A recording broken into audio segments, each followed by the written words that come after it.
नमस्कार, मैं नियाज खान और आप देख रहे हैं एनएमएफ न्यूज।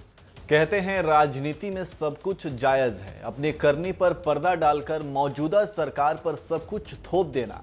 खैर, ये बात यहीं छोड़िए। अब देखिए, जैसे जैसे यूपी विधानसभा चुनाव नजदीक आता जा रहा है, राजनीतिक सरगर्मी भी बढ़ती चली जा रही है। सत्ता पक्ष को घेरने के लिए विपक्षियों की फुर्ती इस समय देखने लायक है।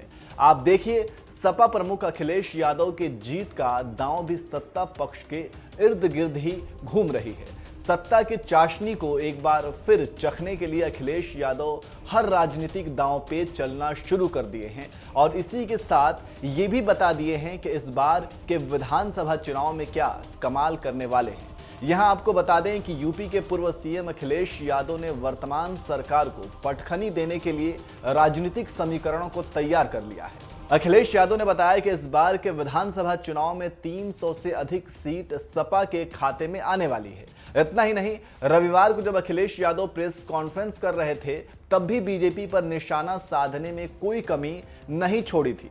अखिलेश यादव ने केंद्र सरकार से लेकर राज्य सरकार को तमाम मुद्दों पर घेरने की कोशिश की, जिसमें केंद्र सरकार की 5 ट्रिलियन की इकोनॉमी और यूपी सरकार की 1 ट्रिलियन इकोनॉमी की बात भी शामिल है। आप भी सुनिए अखिलेश यादव ने क्या कुछ कहा।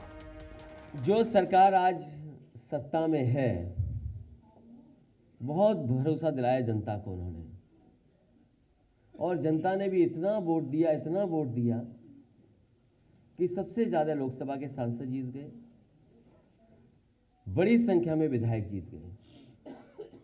और सरकार ने यह दावा किया कई मौकों पर, जब दिल्ली ने यह कहा कि हम भारत की अर्थव्यवस्था को 5 ट्रिलियन डॉलर की इकोनॉमी बना देंगे, वहीं उत्तर प्रदेश की सरकार ने भी कहा कि हम भी 1 लाख ट्रिलियन डॉलर की इकोनॉमी बना ले जाएंगे।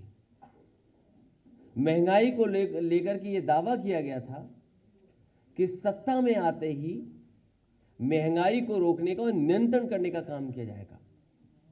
लेकिन जब आज हम महंगाई को देख रहे हैं, सुबह की चाय से लेकर के और शाम के खाने तक का अगर हिसाब किताब लगाएंगे, और जितनी भी चीजें आसपास दिखाई दे रही हैं, आज उनकी कीमतें बढ़ गई हैं।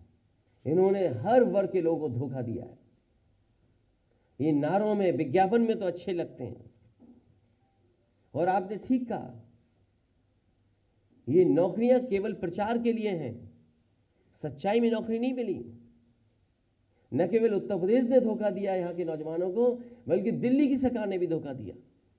मुझे याद है, इसी सरकार ने कहा था कि हम 1 करोड़ लोगों को रोजगार और नौकरी दे रहे हैं, और उस समय प्रधानमंत्री जी से उद्घाटन कराया गया था। उस समय भी सूची मांगी थी। आज भी मैं सरकार से सूची मांगता हूं कि जिन करोड़ लोगों को आपने रोजगार नौकरी देने का काम किया है और सरकारी नौकरी दी, कम से कम सूची तो दिखाएं। वो आंकड़े कहां हैं, वो सूचियां कहां हैं, किन लोगों को नौकरी दे दी आपने। ये सरकार किसान के खिलाफ है, और अगर आप लोकतंत्र में आवाज उठाओगे तो टायर से कुचल दी जाओगे, और टायर से अगर कुचल दी जाओगे, न्याय मांगोगे तो न्याय को कुचल देंगे। खैर, राजनीतिक बयान में ये चीजें देखने और सुनने को मिलती रहती हैं, लेकिन यहां आपको बता दें कि अखिलेश यादव ने बीजेपी पर निशाना साधते हुए वो फॉर्मूला भी बताया जिसकी बदौलत वो यूपी में 300 से ज्यादा सीट पाने वाले हैं। अखिलेश यादव ने कहा कि ऐसी बात सुनने में आ रही है कि बीजेपी अपने 150 विधायकों का टिकट काटने जा रही है। प्रदेश के विधानसभा में मुख्यमंत्री योगी आदित्यनाथ के खिलाफ 100 विधायकों ने प्रदर्शन भी किया, और हमारे पास तो 50 विधायक हैं ही, इसलिए समीकरण आसान है और हम 300 सीट पार कर रहे हैं। बहरहाल, अखिलेश यादव की इस समीकरण कितना सही साबित होगा, यह बात तो खुद अखिलेश यादव को भी नहीं पता होगा।